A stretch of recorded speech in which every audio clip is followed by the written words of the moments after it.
What's it all about? What's it all worth? What's it? Not, Why? It's not Why? good. Question mark, period. Exactly. You know what I mean? Like maybe that's the title. Maybe that's the Exactly. better title of the podcast. Just why? Yeah. Any of this? Why are these guys still wasting their time with this? Why are These guys could refer to a number of anybody? people. Exactly. As it could, it's just just tremendous. This is it's a good hobby that we have that takes up the right amount of time, the correct amount of time. Exactly. It's the perfect amount of time, actually, when you look at the real life and hobby balance. We've got great balance. This is Where do you, when you get a haircut, how much do you spend on average? So I used to. Is that too much of a personal question? No, it's not, because there is a story, which is that I've only had 3 barbers since I was 15 years old, 14, 15 years old, freshman year in high school, I think. Mm-hmm. I've only had 3 barbers. I've only trusted 3 people with my hair. With these locks. Yes. There is one person in Boston that I got for like a year when I lived in Boston. That doesn't count. That's like, that was mediocre at best. In Pittsburgh, I got my hair cut in the kind of Little Italy neighborhood of Pittsburgh by an old Italian man who had been cutting hair, an old Italian immigrant who had been cutting hair since like 1972, and he had many problematic opinions, just many problematic opinions. But it was probably hilariously entertaining. It was so good. I miss Tom. It was like the best. You were in a sitcom every time you went there. Oh, there was like a false wall in the back that like people would just like walk in, friends would just walk in of Tom's, shout out Tom, I love you, just start sweeping the floor and then go to the back, move the false wall, and there's a full bar there, and just like sit down. There's a CRT TV in the back, like old sounds great. Old wallpaper, 3 barber's chairs. The last one was always occupied by this transient individual that was either sweeping or drinking and watching, or both, watching something. The middle chair, I don't know, like there's no other employee. Nobody else cuts hair except Tom there. So it's like, I don't know why that middle chair exists. I'm just finishing up here. I'll be right with you. Exactly. And then there's Tom, and then there's the waiting area. It was perfect. And then over COVID, he took that as the sign to retire. And then I had to get so to answer your question, I would hand Tom a crisp $20 bill, and that is haircut and tip. Everything, and a good tip too. I don't know if you're seeing these prices in the margin. I'm blown away by this. I mean, so now this is about where my hair. It's about 30. Now it's at a hipster place. Very good. She cuts my hair very nicely. She cut hair good. Nice. That's what you're saying. She cut hair good, but like. It's between 30 and $45. Gosh, this $50 number is just for me because I see a couple of people. 50. It's close. It's close. I'm preparing myself to be 50 with tip like pretty soon because what is going on, man? I miss Tom. I miss Tom every day. So someone asked, how much do you pay for your haircut? Question. So mine is, you could probably calculate it. I don't know. What do you get a haircut every 3-4 weeks? I think for the average. Okay. So if you amortize mine out, what I do, I have 3 different sets of clippers that are used for different things. So I have a clipper that'll take, like this right now is very long. And so I would take that down with a clipper, and then I have a very good foil shaver, and I also have a straight razor. So like last week I was in my city for work. I don't want to say where I am. I don't need to do that. Why would I do that? I was in the city that I work at right now. City neighborhood. Could you do the hotel? Exactly. Yeah, that doesn't make any sense. I don't know why I was about to get into that. Okay. But I straight razored it on the road, and that gets it's tight, but I don't really. Like while you were driving, like you were straight razor. Yeah, an old timey like barber straight razor too. That's if there's no risk, there's no reward. So yeah. Yeah, of course. But no, so if you amortize how much my haircuts cost, it would be pennies per time.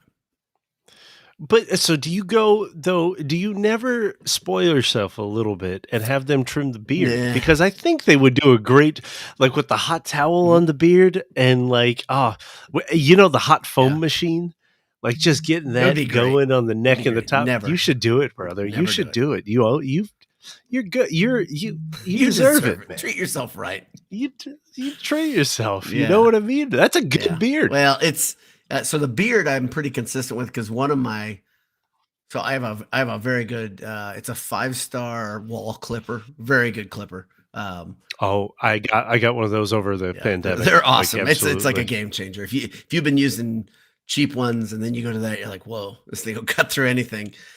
So I've got a 5-star wall clipper that I use for a lot of stuff, and then I've got an old cheap the wall you can buy at like Target. That's a titanium. That's what they call a collection. So it's good. It's also lithium ion.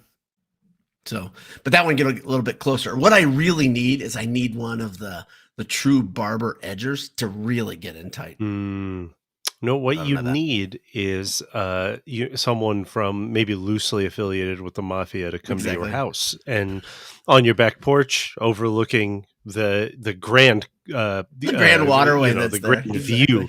Yeah. Exactly, the waterways, the hills and waterways in your back. That's just overlooking it, and that's you just there smoking a cigar. Yes. People walking up to you asking for favors. Yes, I like this scene. As you are, Barbara. I think this is the way that you got to get it set up, man. Sounds good. I would. So the last time I had a professional haircut, I believe it was 30 years ago. No, it's not that one. It's 25 years ago, because it was a year or two after. Yeah, I started shaving my head shortly after I got married. I had a question that if we weren't recording, I absolutely would have asked right now, and I will do it probably in the middle as we're talking, and as you're on a rant, I will put it in the chat, and then it will completely throw you off here. It will absolutely do this. By the way, I don't know if you heard my post-game thoughts. I got sidebarred by look at this guy. I got distracted by the World Series multiple times where I completely forgot what I was talking about. Yes, we saw. Now, I will give you a little bit of credit that incredibly tried to come back. You would reel it back in and you'd come back. I don't know how you do that. I think you have a little list of things you want to talk about, and sometimes it gets you back to what you actually picked it up correcely. And as I'm listening and you're saying, Jay hates it when I do this, I'm like, yes, I do. You are correct. Of all the people I know who do not need a distraction. That's correct. My favorite part of your live shows is when you give an update on a sporting event. You're like, top of the 11th, there's been a run scored. Like, no one's coming for that update.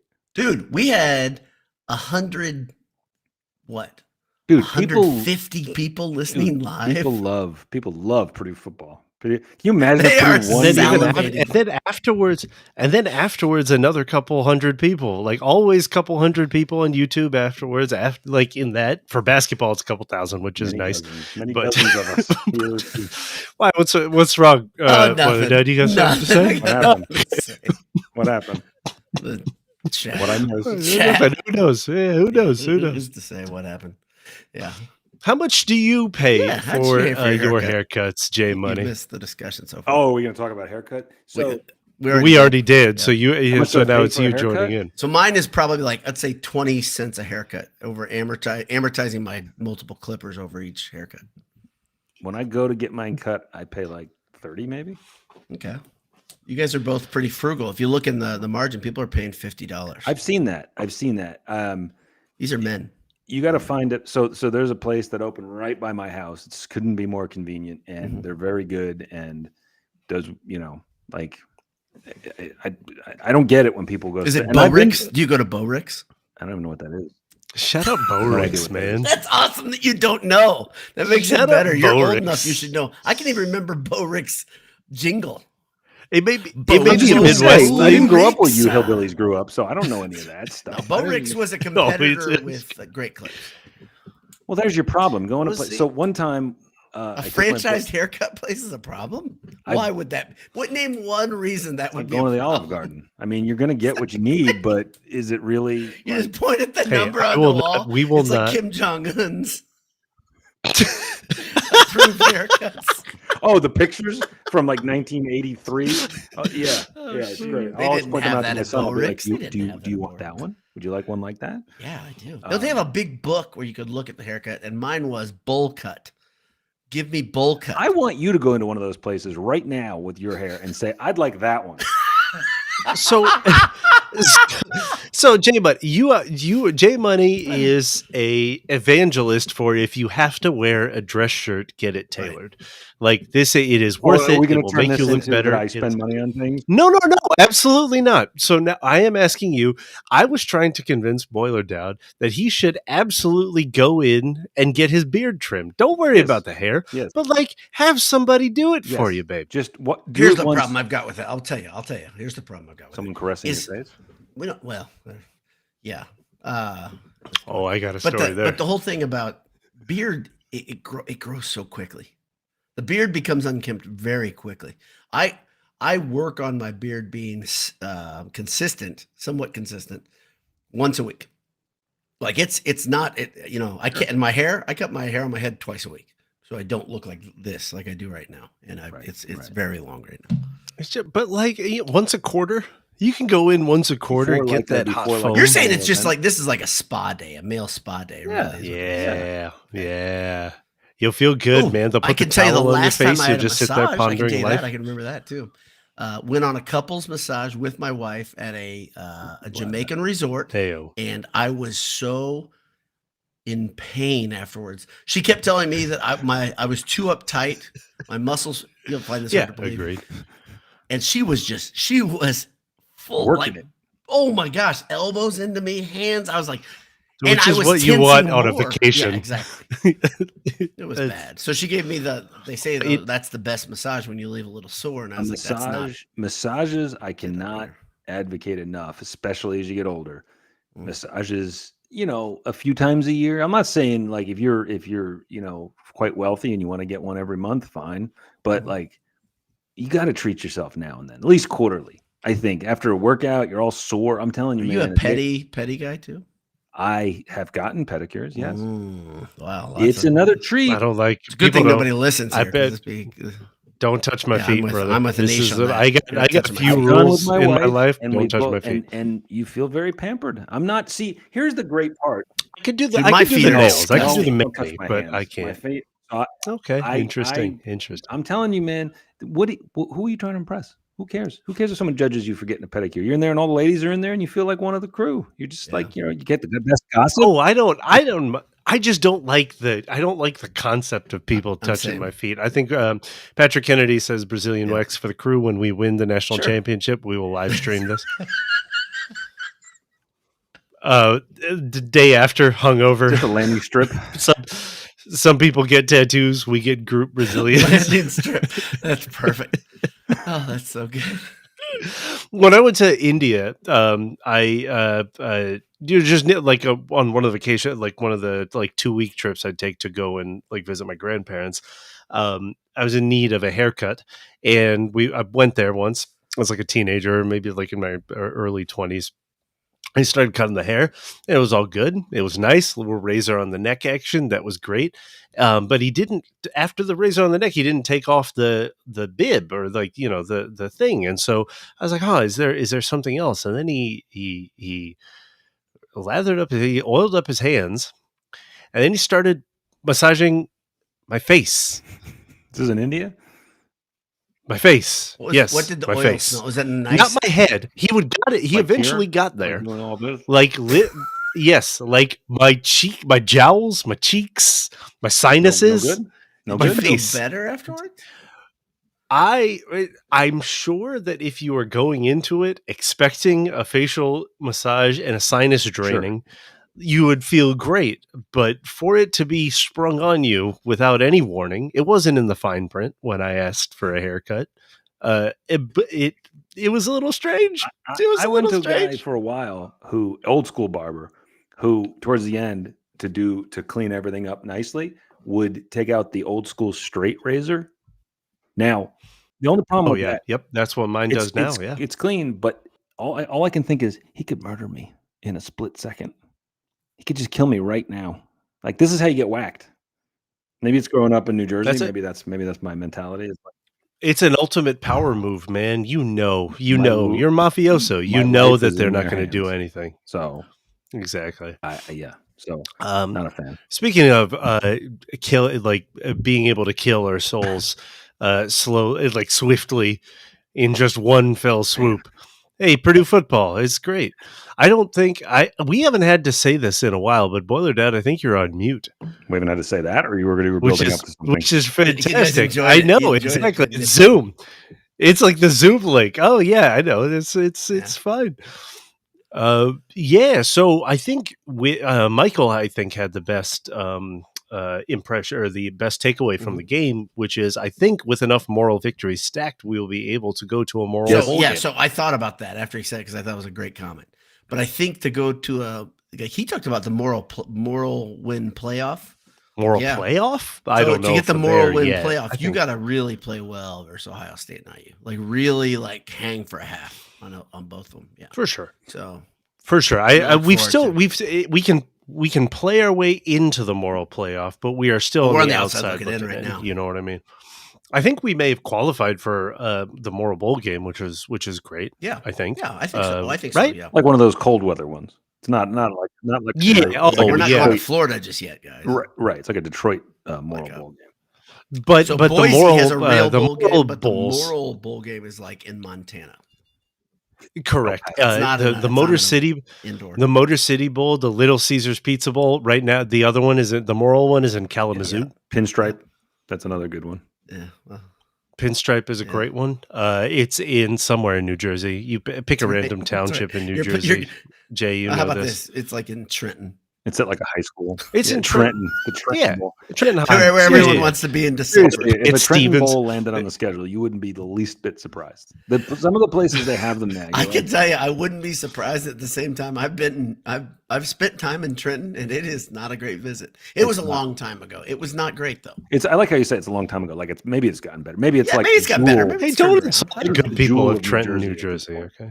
Yeah, I was there for 2 days watching the is that AA team in Trenton Thunder. Yeah, what the hell were you a scout or something? No, that's when I was working at Puma. I was outfitting a pitcher and a catcher and a first baseman. We had under took your life in your hands. That was nice of you, dude. They sent us a team of 3 of us. Yeah, that's the funny thing. I think it's hilarious where you get a job in footwear design. Everybody thinks you're going to be, spending time with Michael Jordan. Well, guess what? When you're a junior level designer at Puma in the late 90s, you get to go to Trenton.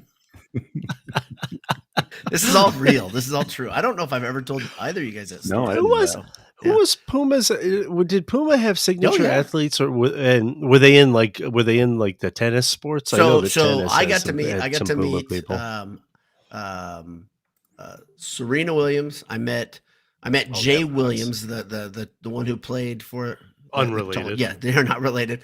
I met Vince Carter because he was a big deal. He came through for about. Okay. Yeah. This is real though. Okay, so don't say that. No, you are hanging out with Serena Williams. You're not hanging out with Michael Jordan, but you're hanging out with Serena Williams. That's pretty dang good. Got to meet her. It was very quick.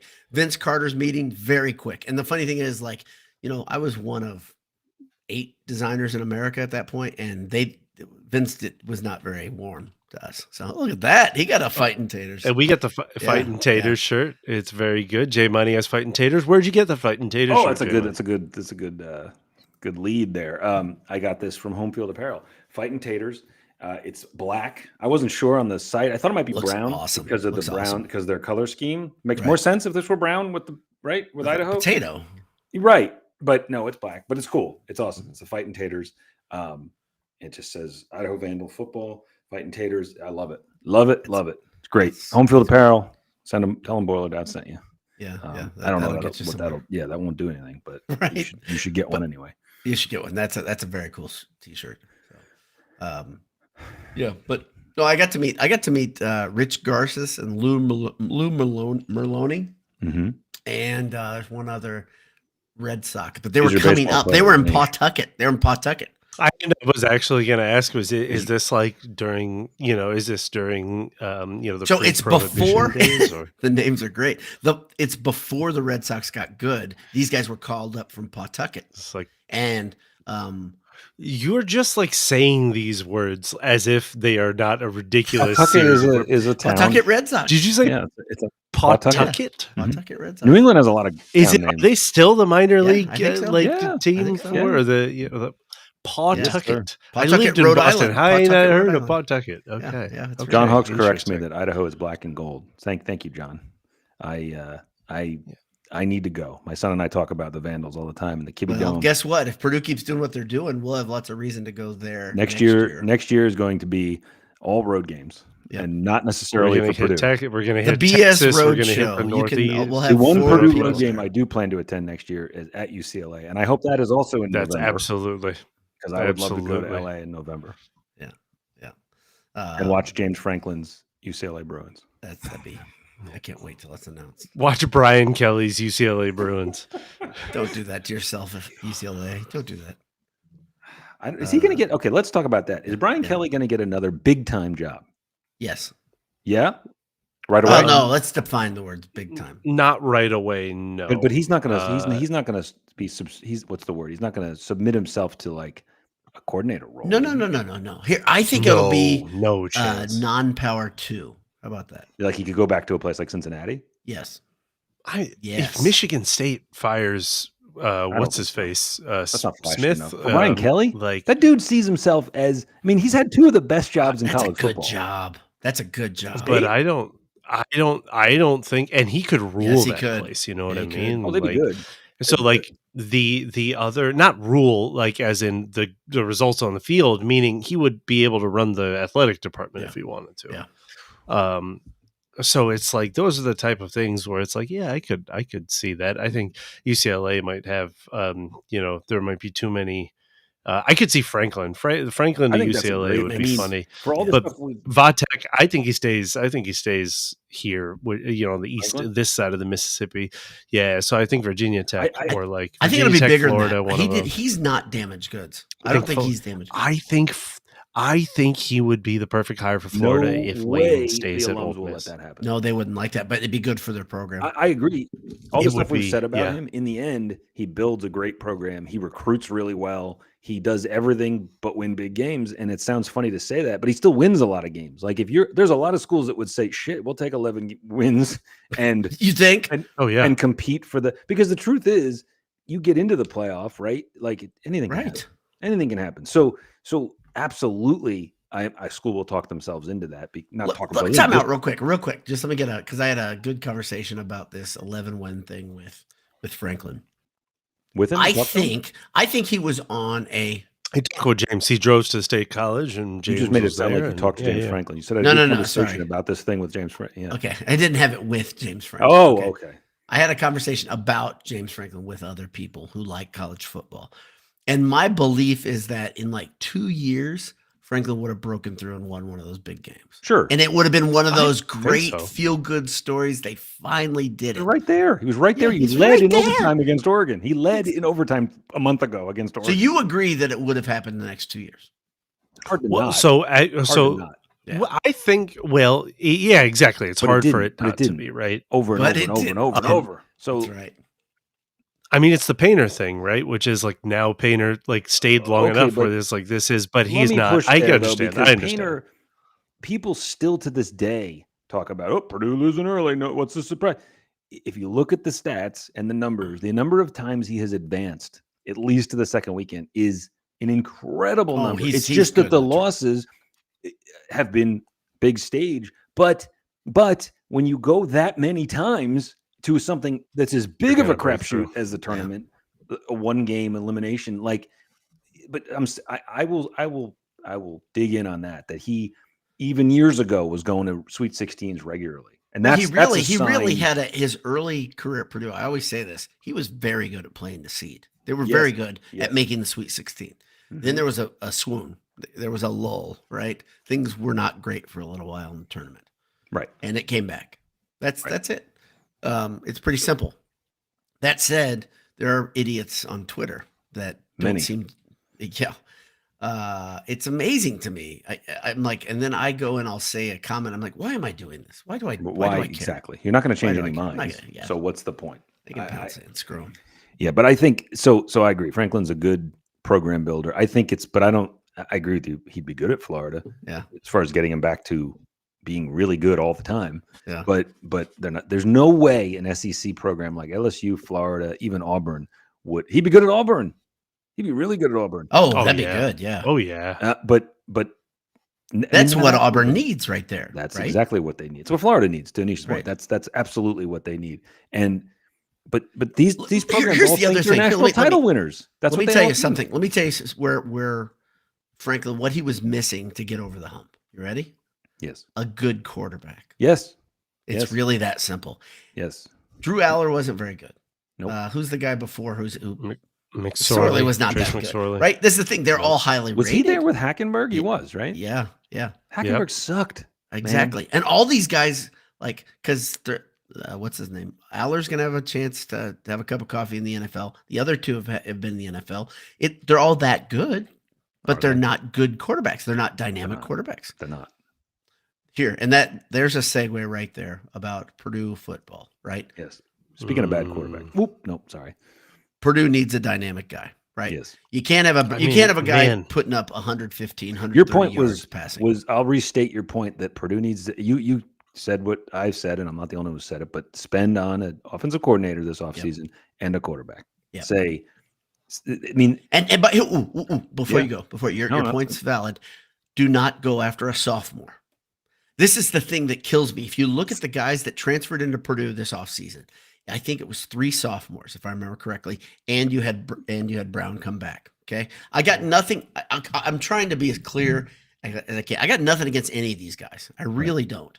Okay, but you don't have time in this day and age to say we're going to get a sophomore and watch him grow up. It doesn't work that way, right? Especially if you're a quarterback who's riding on saying, we're not going through a rebuild. Well, guess what, coach? You better go get a junior or senior who has had a very good previous season at maybe you can take your pick at the type of conference you want, but you've got to go get somebody who's a proven. But don't you think that the juniors and seniors in that realm are the ones that get picked up by the bigger program, like the I think there's more of them out there than you get credit for, right? How many times have you seen a guy that everybody gets all hyped about because they're like, "Oh my gosh, can you believe that?" I'll be honest, I watch a lot of college football. I hadn't heard of that guy.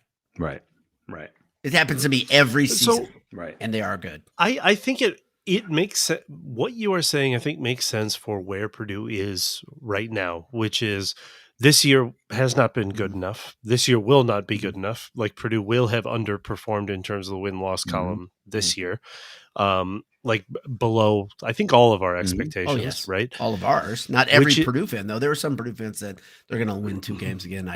They were right. Again, I told them they were all idiots, and they were all right. This is exactly like last year where I told the media they were idiots for saying Purdue's going to finish last, and I was wrong, and they were right. And this year, I had Purdue fans say they're only going to win 2 games again, and I said, you're an idiot. They're going to win 4, 5 games, and I was wrong, and they were right. Congratulations. They should easily be at 4 right now. I'll go back to that. They should easily be at 4. And again, I'll say what I've said before.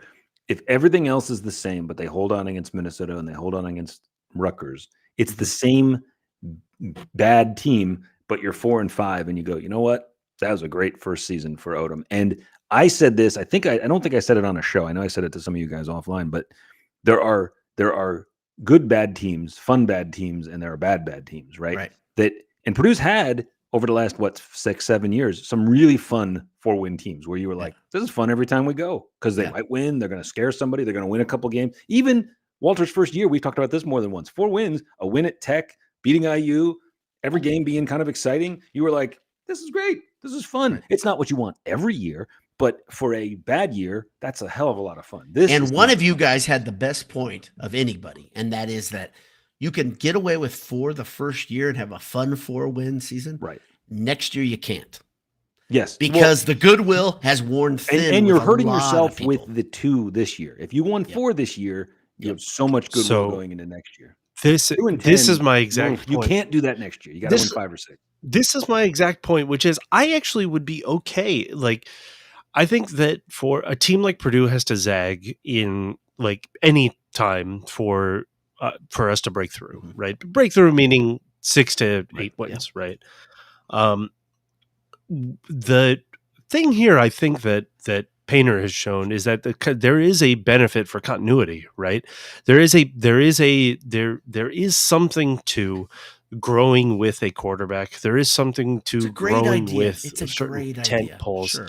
No, so at the beginning of the season, I think there was indications that Ryan Brown was making improvements, that he could be a quarterback too. Exactly. I think the first half of the season, he overperformed all of our expectations. Right. The last couple of games, he's regressed to probably exactly where we thought. And maybe it's injuries, maybe it's scheme, but it's pretty much exactly what we thought going into the season the last couple of games. The point of not going after a sophomore quarterback, not being able to wait for growth, growing with a quarterback and things like this, that is a direct result, Jay, of what you just said, which is your goodwill is blown after this many blown wins, right? There is no more, not patience, but it's just you can't afford to take another year on investing in Brown. And I do think that at the unless he shows something again in these last 5 games, 4 games, 5 games, 3 games. I'm sorry, we're in the last quarter, the last 3 games. It's against beasts. Right. I don't see how Purdue could bring him back as a starter. I wouldn't feel bad if he was a backup. That's what he should be. That's what he should be. He won't stay if he's going to be the backup. I don't think. Right. And he could play it. There are places where he could go and start, but I don't. I think if you're Purdue, Big Ten schools, I don't think. No, I don't think so. The offensive overhaul has to include all of that, right? I would love to see. Here's what I'd like to see in a perfect world. I'd like to see Purdue go get a senior that's a really good quarterback someplace right now as a junior, right? He comes in, lights the world on fire. Purdue gets 7-8 wins next year, okay? They're not flirting with the playoff, but 7-8 wins, okay? And then Ryan Brown stays, and then he starts the next year. And he's really good. And there's no damn chance that's going to happen. But I would love it. This is one thing. I just want to make this very clear. This isn't personal against Ryan Brown. The funny thing is I see this all the time where people not only – so they go from unhappy that Purdue's losing to getting real personal with a bunch of people they don't know really quickly. Okay, this isn't personal. None of this is personal. You've talked about how you know him. You've met him. Exactly. I like the guy. I like this guy. But I think – my old joke – when Daryl Hazel was at Purdue, I will say it again, is Daryl Hazel seemed like a very good man, okay? And he was a horrible football coach. You could have gotten my dad to be a very good man and lose all those games. He didn't belong coaching Purdue either. True. 2 things can be true. Yes. He's a good guy and an awful coach. And represented Purdue fine and just couldn't win games. And I mean... So I go through this. I go through these phases of accepting losing. Okay, and you guys have been around me during these. Sometimes it happens. There's a microcosm during a game. So I start out the season. I'm like, all right, let's go. I'm ready. I want to see something good. I'm gonna come into this with a good face because I'm like, these are my Boilermakers. I got season tickets. Let's go. Right. So I'm happy. I'm looking forward to it. Okay, they lose. All right, that's all right. Come back. Okay. That wasn't what I wanted to happen. Okay, that was also not good. And then I start going into sarcasm. Okay, and it's a deep jerk sarcasm. You guys have been around me during games during that. I'm not fun to be around, right? Oh, I wouldn't say that. I'd say it's actually a lot of fun. Yeah, exactly. But it's entertaining. I'm deeply in sarcastic mode, right? Where I'm like, oh my gosh, can you guys believe it? I'm clapping real big because Purdue gained 4 yards on first down. Oh my goodness, there's a chance we might get 3rd and manageable. That's what I'm thinking. I say it aloud. Look at this. Oh, no, the next 2nd down, they decide to throw a bomb to no one. So now you've got 3rd and 6. Oh, wow, we're punting. And boy, did that happen quickly, guys, girls. That type of thing, right? I mean, the I'm not apathetic, part, by the way, by any means. I'm not freaking apathetic. Not yet. Yeah. The infuriating part of last week's game was if you just joined at halftime and you just looked at the stats and not the scoreboard, it's like Purdue should have been up 2 touchdowns. Yeah. easily. I mean, the time of possession, the number of plays, it's just like, and you talked about this on the post game, but it was like everything was set up. Everything was set up. The week before we talked about this being a Michigan team it was like the standard PJ Fleck team, which is they're tough. They don't really make too many mistakes, but they're not explosive, at all. They're good. They're no better than good. They don't have the athletes that they used to have, right? Sure. I mean, they're good, they're solid, but they're not unbeatable, right? But you got to beat them. They're not going to beat themselves. It's not the best way to say it. You got to beat them. And Purdue did everything but score more points. I mean, right? Not statistically, I guess, time of possession, out-turnovered them. How many times has that happened in the last few years, right? Mm-hmm. And Boiler, you hit on this. That's where you come back to coaches. I'll go back to the thing I've said all year, and I know you quoted me during the postgame. They held another Big Ten team, a good Big Ten team. Again, you guys can minimize Michigan's not what they were. No kidding, not what they were. They're still good. Still going to win like 8 games. They're still a good team. Purdue held them to 21 points. Right. Like, you hold a decent to good Big Ten team to under, say, 25, you should be in a position to win that game. Yeah. And I mean, the offense has gotten to the point where it's like untenable. Yeah. Like it cannot come back next year. Like all of these pieces can't come back next year. You're looking at me. Keep going. I do. I was going to make it. But I was not going to ask you if you had a Reese cup, like with those Reese minis after, Halloween that you popped in. Is that what you popped in? Can I just do a quick? Let me just, since it's candy time, and we didn't post our. This is Jay's favorite Halloween tradition at Boiled Sports. Talking about candy. Oh yeah, there's one here I've got. My wife got this for me because my birthday was Saturday, and I usually get this in my Christmas stocking, and I got it for my birthday too. Nonpareils. Oh, those are awesome. They're so underrated. Dark chocolate. Tell me what's happening. What is going on? What's a non-Parel? So they got these little. It's a candy with a candy. It's very underrated because the crunch. It is dark chocolate. Yes. With the little hard candies. They're not candy things on it. I don't even know they're not hard candy. Well, those are the non-Parels. Those are Parels. I don't even know what Parel dark means. Chocolate non-Parels. You get them at little Italian. This is why, living somewhere where it's not all chains is handy. Right. So you go into like an Italian dessert place or deli or whatever. I'm telling you, man, I'll get you some of these. I'll bring them to you when I see them. Yes. Yes. Do you like dark chocolate? I'm sure. I love dark chocolate. Absolutely. So much better than dark chocolate. I will go. I didn't know this. I don't know what to. I don't have. I need to go and talk to my Italian people. Yeah, I mean, my wife. So she puts non-Parels in my stocking, and now I got them I got 2 boxes of them for my birthday. Oh, it was very good. Yeah, they're so good. Oh, Joe Ensley asked, how many pieces do you divide the mini Reese's into? So everybody knows this about you. And he eats a peanut butter cup he quarters it. And eats it like a little tiny piece of pie. Psycho. Like a psychopath, exactly. So he doesn't eat it like bites, like you just said, does he, Jay? I bet he does. You don't I eat definitely it point first, don't. do you? Like that? That's really like a pizza, like a pizza pie. size. Yeah, like a pie. I put it on a plate. It's like a fancy restaurant where it's big plate, small thing. Yeah, and exactly. If they give you a little tiny fork, you'll eat it little bites with a little tiny. Yeah, like a lobster fork. I don't think are there mini Reese's? I'm not sure what he's referring to. Yeah, I got the bag. I got the bag of mini Reese's. Oh, you mean come on? I got the cup, the mini cups. I got you. Okay, yes. so mini cups. I wasn't sure. Reese's. There's here's how great of a world we live in. There's many holiday Reese's. So I had a mini pumpkin. Best take of his life is that the seasonal peanut butter, pumpkins, Christmas trees, Santas. They are Anish almost lost it. They're so much better. I'm excited. I'm excited now. Peanut butter cups. It's so much better because my theory on this. Yeah. And I don't think it's just the percentages. I think that's a different peanut butter, different chocolate, maybe because the chocolate's softer than the cups. The cups are hard on the bottom. They're making that in a different factory.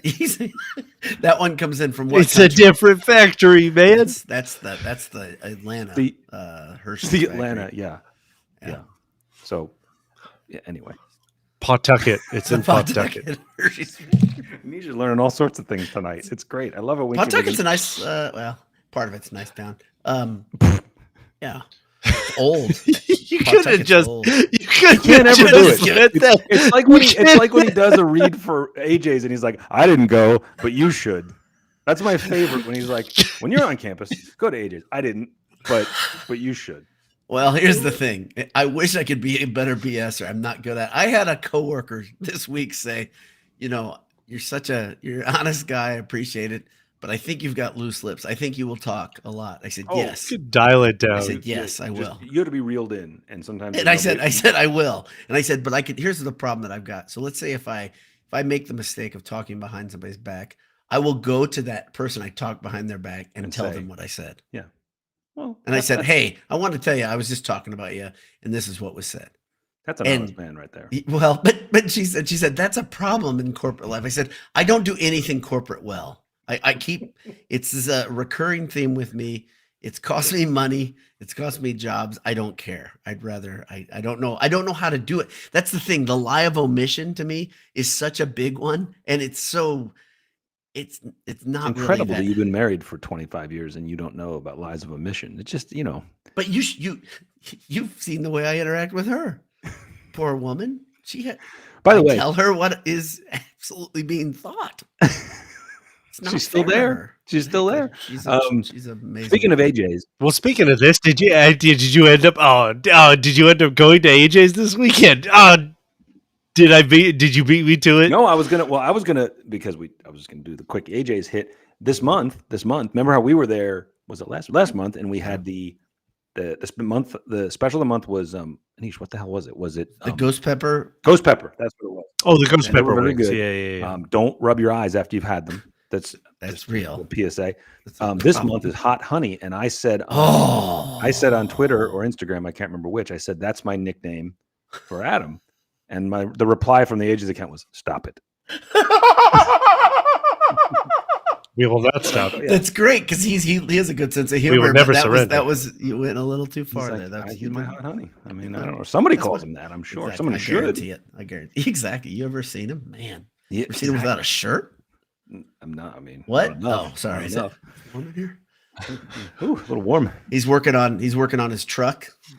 Slips that white T-shirt off. Have some wings, guys. AJ's. EatAJ's.com. Try the hot honey.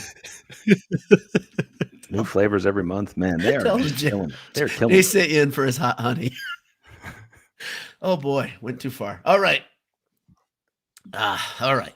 So I think all of that being said, the number one team in the country, Ohio State, usually loses at Ross-Ade Stadium. So they're going to lose. For Purdue to put it all together this weekend. So here's the thing. Right. And Jay made this declaration. He put this stake firmly in the ground years ago. He said Ryan Day is not going to get beaten by Purdue. Nope, never. And I think he's right. That not this guy.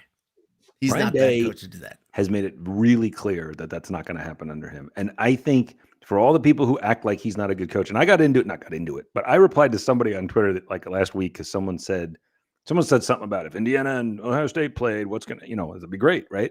But somebody was like, Ryan Day can't coach. And I was like, I still don't get that narrative. Oh, it's so dumb. He's one of the best coaches in the nation. And yes, he took over a loaded Urban team, but he's now been there like 6-7 years, whatever it is. He's won a national title. He's played for other national titles. The only team he's ever lost to is Michigan, essentially. Right. And that's not great. I agree. I get it. But to suggest he can't they coach, cheated. Let's just say that. We know that's a cheating program. Now, do you think that plays in? Yeah.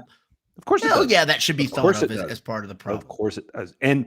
But the point is, he's the kind of guy who, the incredible attention to detail, a guy like Dan Lanning, obsessive about it all. Mm-hmm. And the thing I point to all the time for people is the first time they played after the 18 game was not for another like 4 years when they played at Ohio State and Aiden O'Connell was slinging it. Right. And they won 59-31. And I remember Purdue fans being pissed that they were scoring. And I will continue to say they did what they should have done. They wanted to remind Purdue of their standing in things. And Purdue still put up 31, which at the time they weren't giving up points to anybody. That was still a good game. And I had no problem at all with them saying, nope, You sit down. This is who we are. Right. And they should do that. They should do that because in the wake of that 18 game. Yes. Yeah, they should. Yes, I guarantee you, he showed them that stuff for a whole week leading up to that. Yeah, reminded them of what happens when, and I'm sure he's doing it this week. We're not going to take this lightly. I'm sure he talks about Odom. I'm sure he knows Odom's a better coach than they've had for a little while. So like, Purdue's going to come out. What have we said? The thing that's really nice about what Odom clearly is building is these guys still look. You said it in the stadium. The guys still looked like excited to play. Yeah. The players look like they're taking it seriously. They're not rolling over, and I give them a lot of credit for that. They just don't have the talent, right? Yeah. I mean, that's what it so comes I'm gonna really. I know you guys. I know you guys think I'm crazy about this, but I get to go to 3 straight Purdue games. That's the thing that I'm excited about. That's so great. I wanted to go public with it. Can we announce the? Can we announce the middle game that we're going to? I don't know if anybody's gonna. They'll be surprised. The people that listen. That. So we are making the cross-country trek. The BS summit this year will be held in Seattle, Washington, because we're intelligent human beings. That's the main reason. Love this because we're really smart. Yeah, exactly. I mean, it makes perfect sense. I think. I mean, like it's the most sensical thing to do. At least for me, like the flights were extremely cheap and they're good flights. We got amazing seats. Like by all kind of notes, it looks like we got among the best seats in the house for a stupidly reasonable price. We have places to stay where we're not paying any money. So it's like everything, and it's in Seattle, which rules. Yeah. Like it is everything except that 60 minutes is going to be a little tough, but. Yeah, exactly. There's one part of the trip that's going to be rough. But I would say, guys, that's the best shot at a win left, right? Yes, by a lot. By a lot, and it's not a good shot. Okay, right. Hey, by the way, the second best shot at a win is this weekend against the number 1 team in the country. Purdue fans who think that it's going to happen on bucket weekend. No, it's brother. Not. We play the top 2 teams in the country, and we have a better shot at beating the number 1 best job in the country historically, maybe the best team, like best program in college football. Saying they're just history. the 2 top teams in the Big Ten isn't enough, is it? They're the top 2 teams in the country. And there are no Giants this year, so I would say, and everybody else is tripping over themselves. Mm-hmm. I would say those 2 teams, which I hate the most in college football, I hate them more than Notre Dame. I hate those 2 the most. I get it. It's the trio. It's we each have our order of the trio. That is looking like a very good prediction for a national title game, and we get to play both of them. Just let me throw a quick stat at you. So Indiana has scored over 50 points 5 times this year. Oh. They have 5 times. They have been held under 30 points. How many times, guys? What do you think? Once. Twice. They beat Iowa 20-15, which is weird. Mm-hmm. And they beat Old Dominion 27-14. Yeah, that was the game that made me think maybe they weren't as good as I think they weren't locked in yet. Yeah. And I understand that. It was the first game of the year. It was Old Dominion. Right.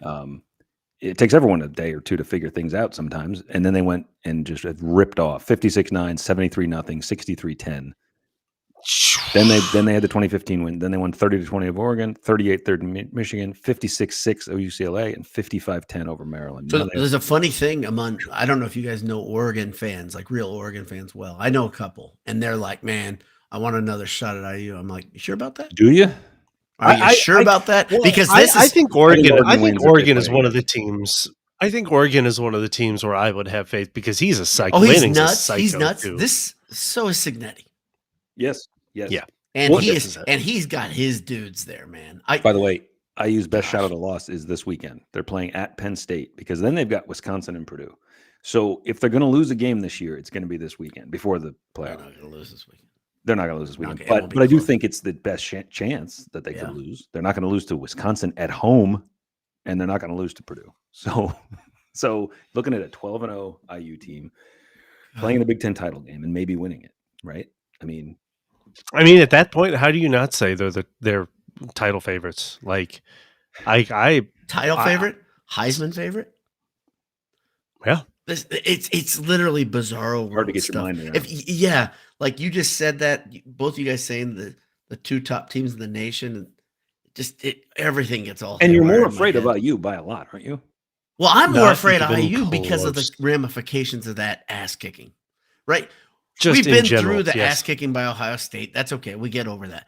Yes. Getting throttled by IU by 60 in Ross-Ade to end the season is just 2 years in a row. I think they're gonna put up more than last year. I really think. I think so There too. I think they're going to want to. There isn't a doubt in my mind. I have never been so certain of anything after week 5 of this season. And so, yeah, it's like the winnable games first is at Washington, which is not winnable at all. Then it's at home versus Ohio State and Ryan Day, not winnable at all. And then those are different levels of not winnable. Bite your tongue. Thanksgiving Friday against Signetti. Friday night, Signetti going for potentially an undefeated season against the rivals. Come on, brother. There's a way, though, that game, you never want to talk, we joke about moral victories, but there's a way that Purdue loses that game where you're like, okay, whew, all right, that was, like, let's say you lose. We're playing for moral victories. Honestly, like, we made the joke. But let's say you lose 32-16. You're going to be like, awesome. Oh. It's moral victory time. That's this the one is the that I will season say of moral that's victories. a huge moral victory. Yes. Like I don't care about the others. I really don't. Right. I just care about that one. A decent showing on just that. Just give me something that I can. I would like a decent showing against Washington. Because we're going across the country to get it. You'll get it. Yes. No, I think you'll get. Yeah, I think unless they've folded the tent, which I don't think they will have. I think you'll get an effort just like they don't have the weeks. horses that the other two teams. They don't. Has it? I mean, like, here's like a thing that I haven't thought about is that, like, in his years at Mizzou, UNLV, and now, I don't think an Odom team has quit on him yet. Like, even when they were out, even when they were having, I mean, UNLV didn't have any bad seasons, but at Mizzou, like, I don't know if it was because alma mater and all of these things, but it's like, I don't think teams quit. I maybe I'll regret saying this, but I have many criticisms of Barry Odom. It doesn't seem like teams quit on him. It doesn't seem like players quit on him at all. And so that is a good point. I think they will be going and fighting. This is going to be his Walters' worst season by far in his coaching career. He went 4-8 in his first year ever at Missouri, and then he was never worse than a bowl team. And ever since, I think he ended at 6-6. Yes, right? pushed out at 6-6. Yeah. I mean, he's seethingly angry. Oh, like, you can tell. Every I like that it. You see him. I'm glad. I'm really glad. He's pissed, and he doesn't. And that says to me, especially if it ends like we think it's going to this year, that he will tear it down. He will.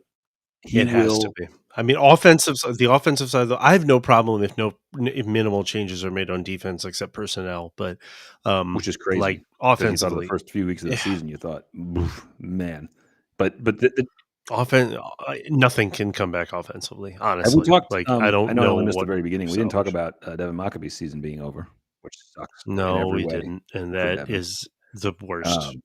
I mean, what a shame the way that Purdue wasted the last 2 years of Devin Maccabe's career. You know what I mean? It was just like the first year with Braum was amazing. The second year with Walters was pretty good. Like I would say that was solid.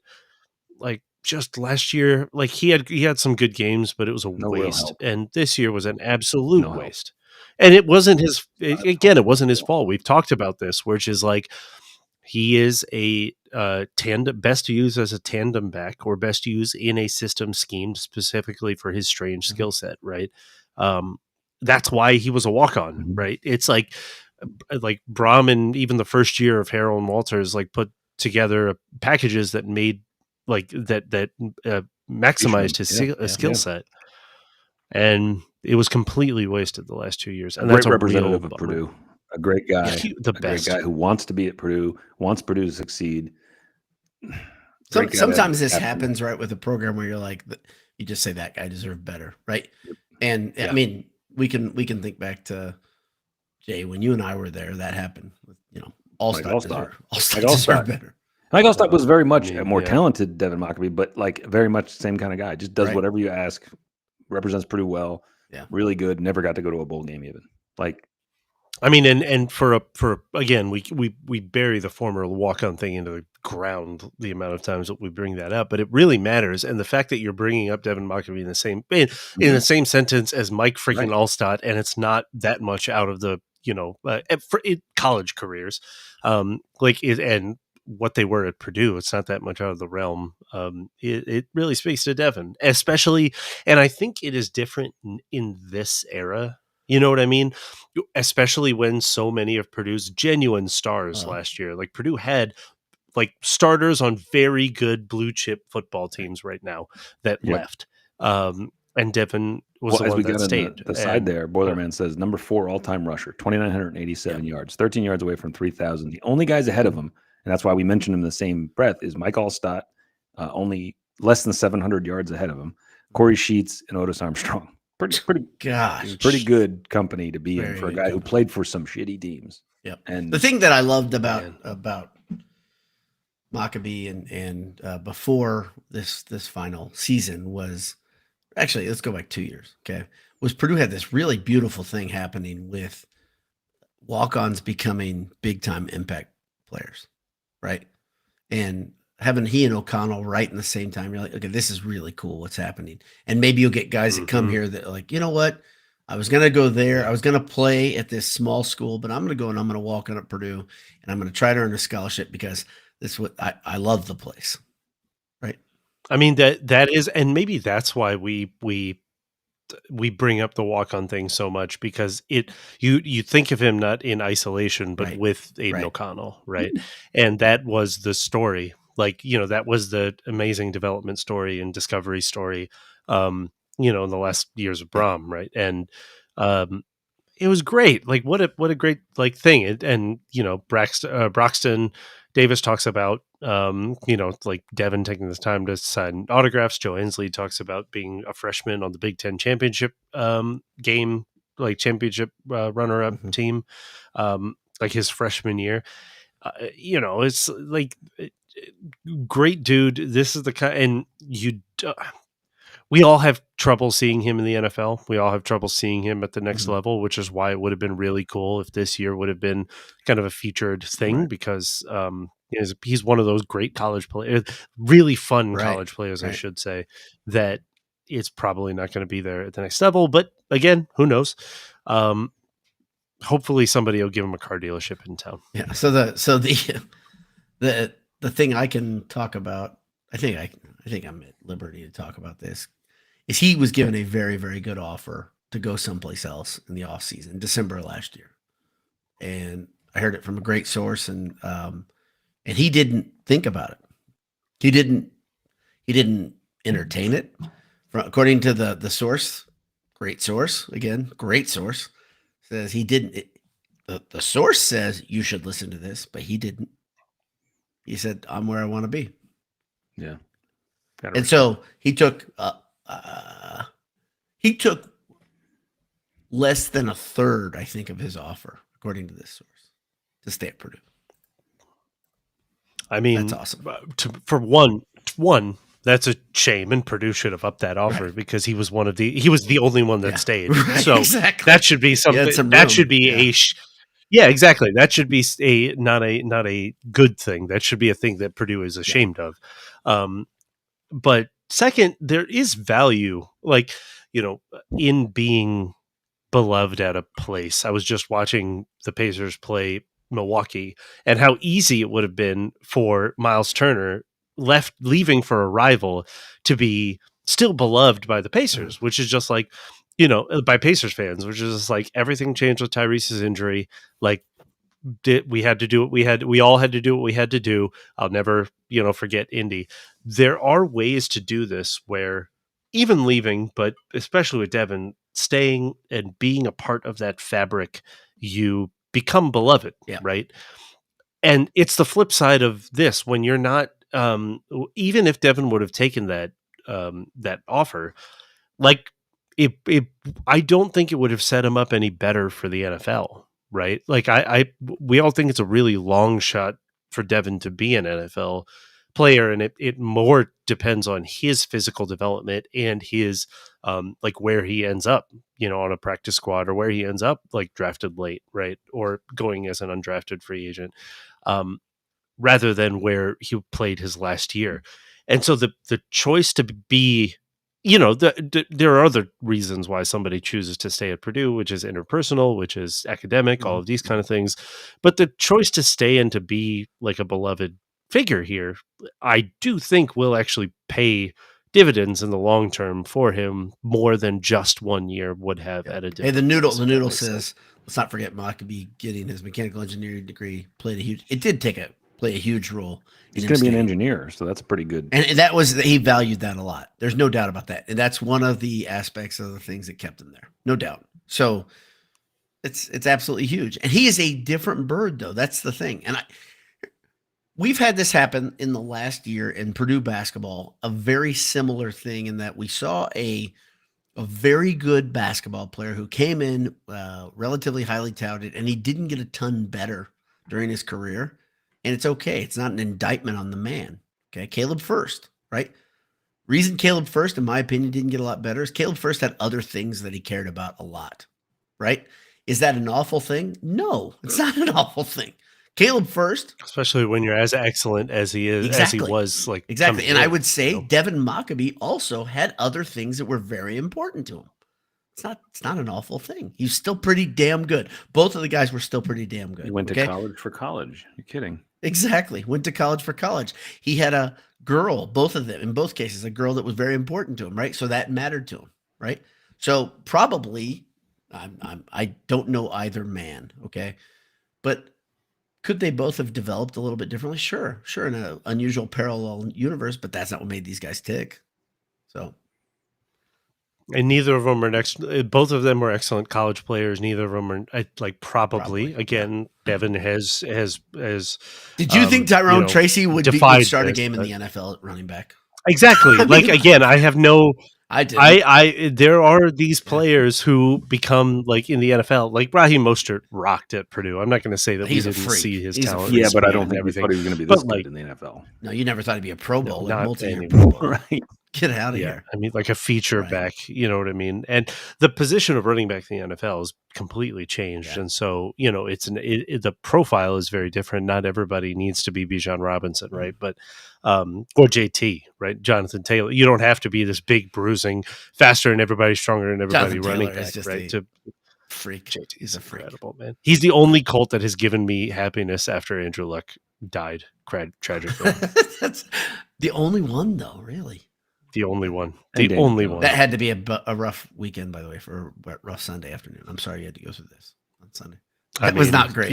I was actually, all Steelers fans were anticipating a loss. And I was like, brother, the Colts do not win in Pittsburgh. Like, I know this. The Colts don't. It has been since the 60s. 16-1. Like, come on. No.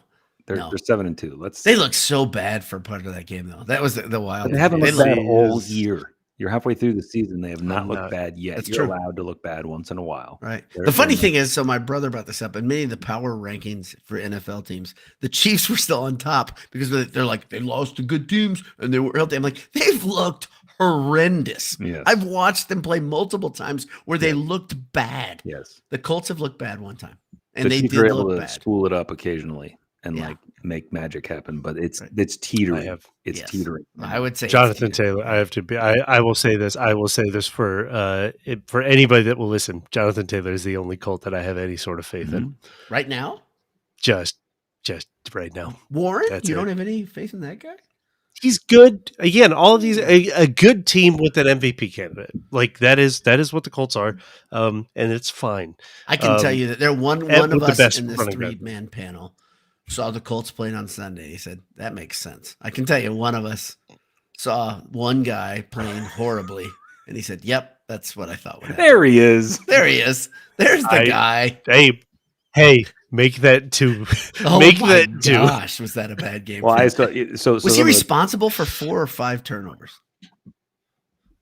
There was the one at the end, which should. Did he have 2 fumbles and 3 interceptions, or 1? Yeah, there was one that shouldn't have counted. Like there was one that was like kind of a weak sauce, turnover, and then there was the one at the end, which should count as 3 turnovers. And so, there's that. He played horribly. He played exactly the way I thought he was going to play too. Like I have a friend that I was like, why did they put all their eggs into this basket? This is the dumbest move ever. And leaning on Daniel Jones? Yes, lean on Daniel Jones. What? That was your competition for Anthony Richardson? That's it? Well, I saw a great thing that said that, I forget. Oh, Minnesota had him and Darnold last year, right? And they didn't keep either of them. And I saw someone say, I don't know if this is true. I saw someone online say Daniel Jones knew that if he went to the Colts, he was going to be the starter. Knew it. And I'm like, I don't know if he knew that. That seems like a stretch. I think number one, from everything I've heard, he's an extremely cocky dude. Everything I've heard about him, that's weird. A guy from Duke being kind of cocky, and that doesn't make any sense. You wouldn't expect that at all. No, never. They say in high school he was like the most confident person you'll ever meet. And I'm like, I've heard that story too. But don't you think that's starting NFL quarterbacks? Don't you have to? It's like a fighter pilot. I don't think they're all that way. I really don't. I see some of them; they look a little sheepish. I'm not kidding. Every now and again, I'll see an NFL quarterback. I'm like, that guy doesn't have that fire in his eyes. Well, he's not very good. The ones you see that are like that, I think they're all pretty. They have to be. You have to believe you are superior to win as a quarterback in the NFL. No, not to win, to start. That was a different thing. I mean, it's different. You have to have that mentality. You have to. Like, how about what's his nuts from the Panthers? Who's an ex-Alabama quarterback? Last year, that guy his eyes were not of a leader of men. I can tell you that much. He's better this year. He looks better this year, but he still doesn't look like what you're talking about. No. Well, I know he was Alabama's quarterback. I'm aware he was an All-American. I'm aware of all that. But if you looked at that dude, you're like, you guys put a lot of capital into this guy. Well, I would say the same thing about Kyler Murray. Arizona puts all their eggs in that basket. That guy believes in himself. Yeah. That's not an issue with Kyler Murray. So, but it just felt like, wow, you're putting a lot of confidence in a guy that I'm not sure. I mean, he's okay. He's turned out all right. Tua's another one where you're like, gets the melon rattled a lot, and then he'll go to the press conference and you're like, dude, don't say that. Yeah, stop talking. Yeah, don't just don't do it. You don't have to talk right now. Yeah, right. Yeah. So we all think that Purdue is going to go 3-0 down the stretch, and it's probably not worth discussing anymore. If anybody is going to be in Seattle to hang out with us, just message us. We'll be crossing the Potomac or whatever. So someone just brought in. I want to bring this up. Okay, we will be. We will be. We have such a treat for you guys. The graphics are already in the works, and there's little we've been as excited about this year than the thumbnail. Stupid thumbnail that we have to find a way. This thumbnail was pretty good. I do have to say, I forgot. I didn't realize. I don't know why I forgot about the boxing one, but it just made me laugh so much. Anyway, continue. So there's a comment over here talking about Josh Allen throwing up before every game. Purdue. This is real simple. Purdue needs to find Josh Allen for next year. Oh yeah, it's easy. No problem. And I mean, where's the guy who's a superstar at Wyoming or Montana or find me that dude. Find me that dude. And hey, and bring his offensive coordinator. So there was a thing that they did. Incarnate Word went to the quarterback. I forgot the name of the quarterback. He played for the Saints, but both the quarterback and the offensive coordinator broke a whole bunch of records at Incarnate Word. Then they both went to Western Michigan to Tyson Helton, and they broke a whole bunch of records. I think that's more feasible. You're joking a little, but with the number of coaches that are going to get promotions this year out of some of these programs, like Tulane and Memphis and those programs, right? If you've got a quarterback, the coach leaves and the OC gets a job at Purdue and says, hey, I'll come there and I want us to heavily go after this guy because he is the guy who can make it happen. When people talk about do what Signetti did, that's your closest parallel, right? Like you get a guy like that whose head coach has left and he doesn't know what his next job is going to be. And you say, here's $2 million to be the OC at Purdue. And you tell us who we should bring in as the quarterback. Right. Like that is exactly what you need to do. I agree. And by the way, that's going to be worth some money or not money. That's going to be a valuable proposition for that quarterback as well, going to someplace where he's got his dude as the OC. Yes, please. Yes, please. We're already thinking about next year. We're already excited about next August. We're excited about next year because we already know they're going to go 3-0 at the end of the season. So 3-0, and even if we go 3-0, Purdue, I suppose, officially eliminated from guys. bowl If Purdue goes contention 3-0 down the last stretch, I got to tell you, that means Ryan Brown is your quarterback next year. Just putting that out there. That's it. Oh, no doubt. Oh, Well, and I'm if fine they with go that. 3-0, we always talk about these here. Sure. Okay. Ryan Brown goes 3-0. Yes, he's the starter. Yep. He's the guy. Yes. Yep. Because I would still like a new offensive Ohio coordinator, State but and yes. IU. Yes, exactly. Yes, you're the starter. Yes. All right, Ryan. There you go. It's pretty easy. That's all you have to do. It's pretty easy. It's right in front of you. That's why they play the games. It's still out there in front of us. Exactly. We still got Purdue lots could to still play win for, as they 5 say, games. right? Speaking of playing the games, we talked about this a little bit, last week, but Purdue basketball tips off this week, this season. It is going to be a fun year. Jay and I talked about this in the post game after the preseason. Do you think Fletch lawyers forgotten how to shoot? I'm worried about that. I think that Fletch and TKR have not needed the preseason at all, and I Fletch think had they a fine will game. be instantly Fletch scored like great. 16 the other night, and was a hot All shooter. I know is the Kentucky team, who's very, very good. They took it to Purdue, who also went 1-1 in the preseason, if I'm not mistaken. Which is awesome. The justice was served so quick. That was a version of like everybody has this happen where some dipshit goes past them or cuts them off on the road, and you're like, I wish there was a cop right there.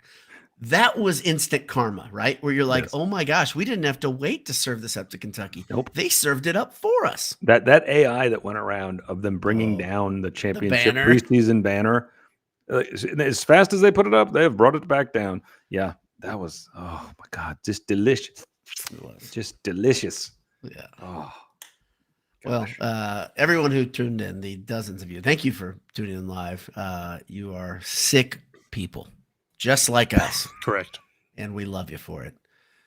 Have a great week. Enjoy your Boilers playing basketball. Until we meet again. You're going to hear from us, though, multiple times. yes. Yeah, this is going to be content-rich week. Let's just say that. Mhm. I love you guys. Good night.